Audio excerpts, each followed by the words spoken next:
Hello, everyone. This is Amy with Tree of Life Health Coaching, and I'm doing my first ever video blog today. And I'm doing it because I wanted to be able to share some things on my screen with you.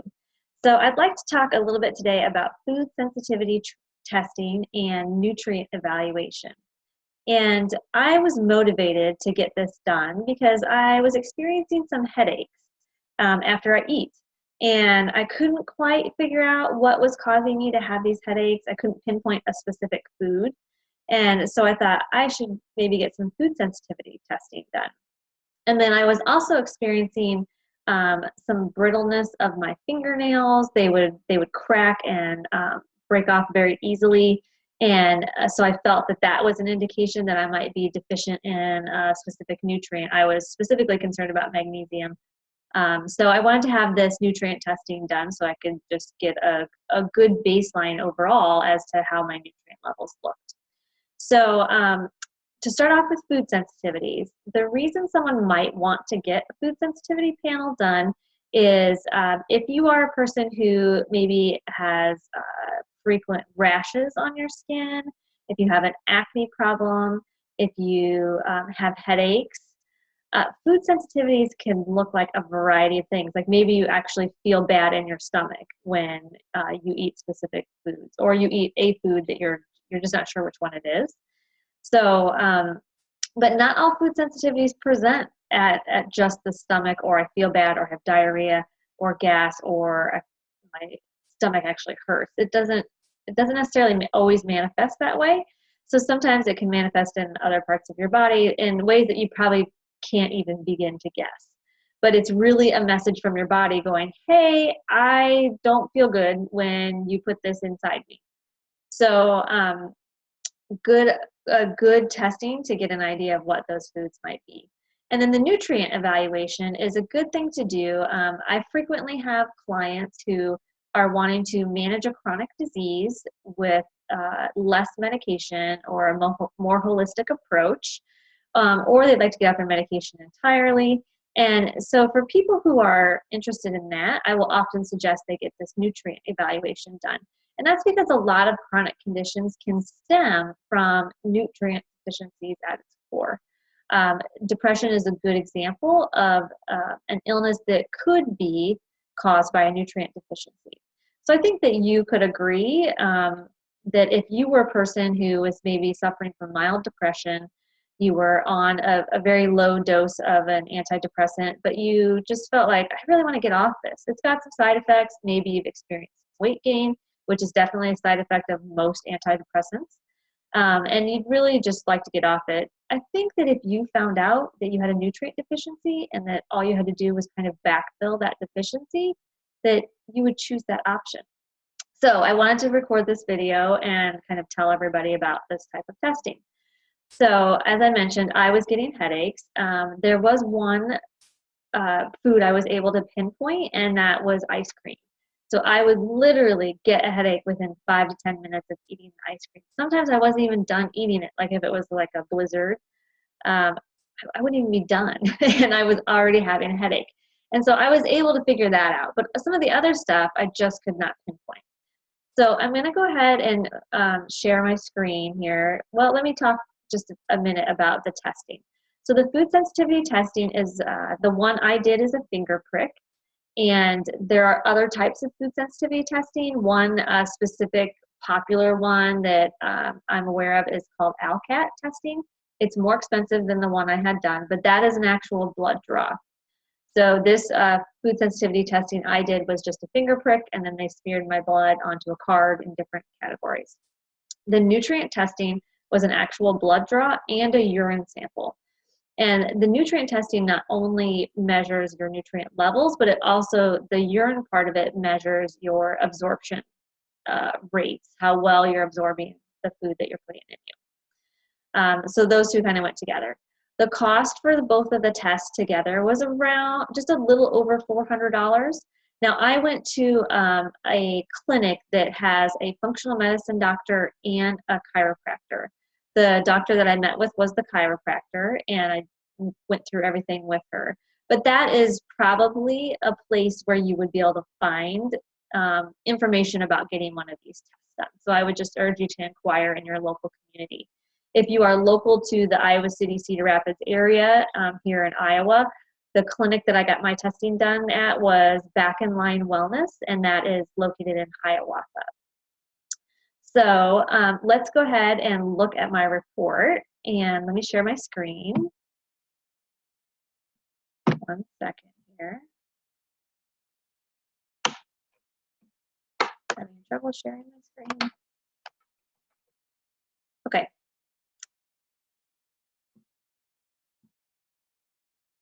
So here is the food sensitivity report. I just wanted to show this so you could get an idea of what you're going to receive for your $400. And really, it's information, but this is the form the information is going to be in. So this is the food sensitivity testing. As you can see on mine, it breaks it down into dairy, fruits, meats, fish. There's another page that does vegetables and grains. But what I was really interested and surprised to see was the sensitivity that I have to banana under the fruits category. So the levels along the top, I should say, at the bottom of this report, there's a little P. So the 0 is no reaction, the 1 is very low, 2 is low, 3 is moderate, and then once you get to 4, you're in the high category. So I was happy to see that most of my test was moderate or below if I had anything. Most of my things were in the no reaction, so that was fantastic. But the banana here is in the high category, and I was really surprised by that. But that could explain a lot about why I was getting the headaches, and I couldn't necessarily pinpoint the things that it was in because I eat a lot of bananas. I follow a paleo lifestyle, and so I eat a lot of bananas, I eat a lot of eggs because I bake things that are high in protein, low in carb, and don't have any flour. And so a lot of times bananas are used in some substitution for that. And then paleo baking is very high in eggs. So the banana, I would have one in my smoothie every day. And then I had a few recipes like banana bread or banana waffles that we would eat once a week that have obviously bananas in them. So that was kind of a bummer. I missed the bread things that we would make. The smoothies I can take it or leave it. I found some other substitutions that I like as well. The pineapple was also a shock for me. Cranberry, I don't eat very much cranberry, but I did put pineapple in my smoothies, so I backed off of that. Over here into the dairy category, you can see, well, between the dairy and the miscellaneous, you can see where my headaches in regards to ice cream might be coming from. You can see in the milk, whey, yogurt, I'm approaching the low category. And down here under miscellaneous, in the sugar cane, I'm already in the low category, approaching the moderate. And so I think a combination of all those things together, which is what ice cream is, milk and sugar, is what was kind of setting me off with those headaches. The other unfortunate one that I found out about was this egg yolk. Again, a paleo lifestyle is very high in eggs, and so that's something I was having at least once a day, whether in a baked good or eating eggs themselves. So this is in the low category, so that's really more of an indication of, hey, maybe you should check about or think about the frequency of which you're eating these foods and maybe back off that frequency. So for that, I'm trying to eat those every other day versus every day.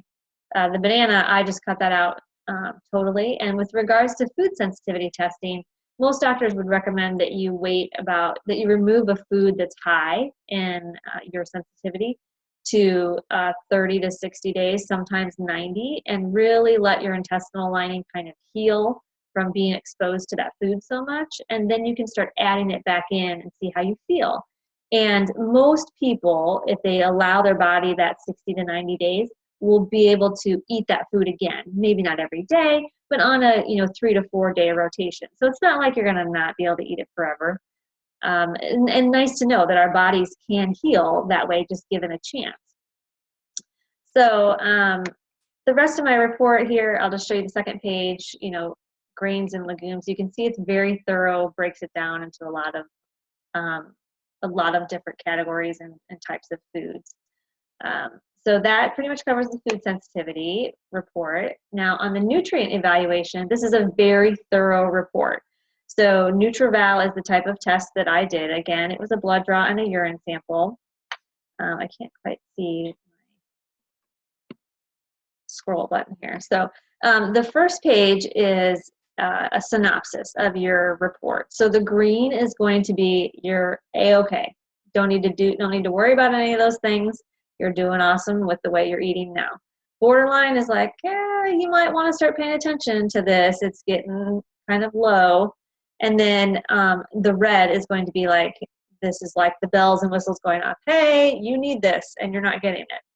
So as you can see for me, lipoic acid was something that I was in high need of, and that's an extremely important antioxidant that helps our bodies rebuild muscle tissue and systems rejuvenate.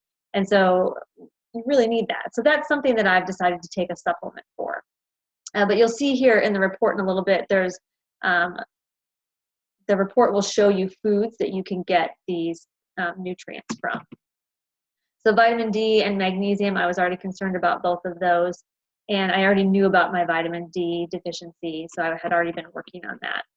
The second page is just, they'll give you a recommended dosage of supplementation if that's the way you want to go about trying to backfill some of these nutrient deficiencies. And then it breaks down like antioxidants as a whole into all of the different ones. So again, following the green, yellow, red pattern, if you're in the red, you have a need. So you can kind of see where I'm in the red there for the lipoic acid. So it gives you a lot of great information. It's very thorough.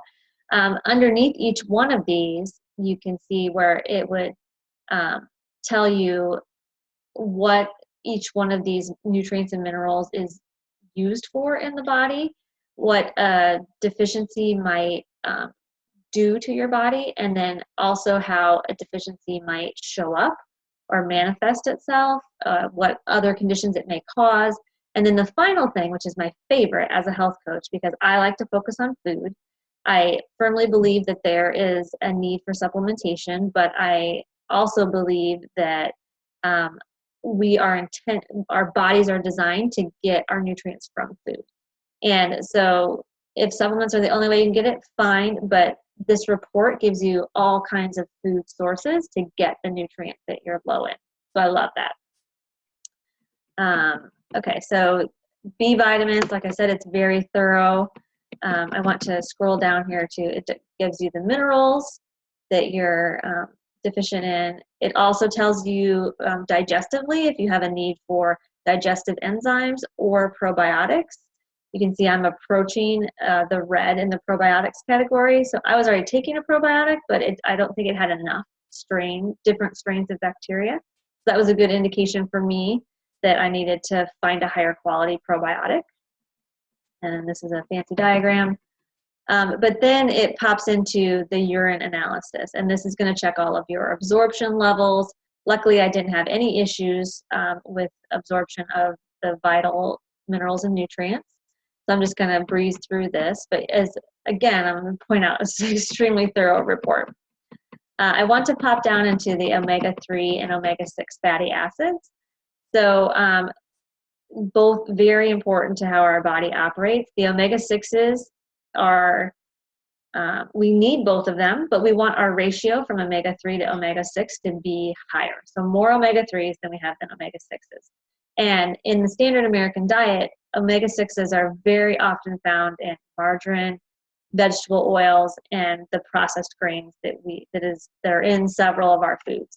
So if you're wanting to kind of tip the teeter-totter so that the omega-3s are higher, then start looking at some of those food sources that you're getting them from.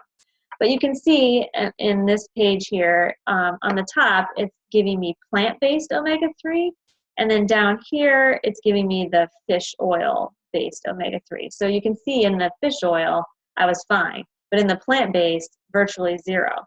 And when it tells you what you can get those from, flax, walnuts, and grasses, none of that is in my diet. So I started adding a tablespoon of ground flaxseed to my smoothies. No big deal. Can't even taste it. It's wonderful. So, and then the last page here will give you an indication of like toxic elements. So heavy metals, where your body stands with that. Are you processing those out well? And then your absorption of the vital nutrients here. So I hope that this gives you a good indication of what you might expect to get from a report like this. Lots and lots of information that then you can take away from that and modify your diet or decide to do some supplementation. But yeah, this is what I would recommend to any number of my clients who are wanting to get started on a healthier lifestyle. It gives you a really great baseline. And from a dietary perspective, we focus a lot on trying to find the foods that fuel each individual's body the best. And so knowing what food sensitivities they have is extremely important, because then we're going to avoid those because those foods are not fueling their body well at that time. So extremely valuable information. Thank you for joining me today. I hope that you learned a lot and that you'll consider doing some nutrient testing in the future. And as always, if you're interested in talking more with me about health coaching and how that might be able to help you, I do offer a free 1-hour session to anyone who's interested. And that can be via phone, in person, or video chat. So just go to my website, treeoflifehealthcoaching.com. And I think on every page, there's a place on the right to say, request a discovery session, and it'll send me an email and we can get in contact that way together. So thanks again, and I hope you have a great day.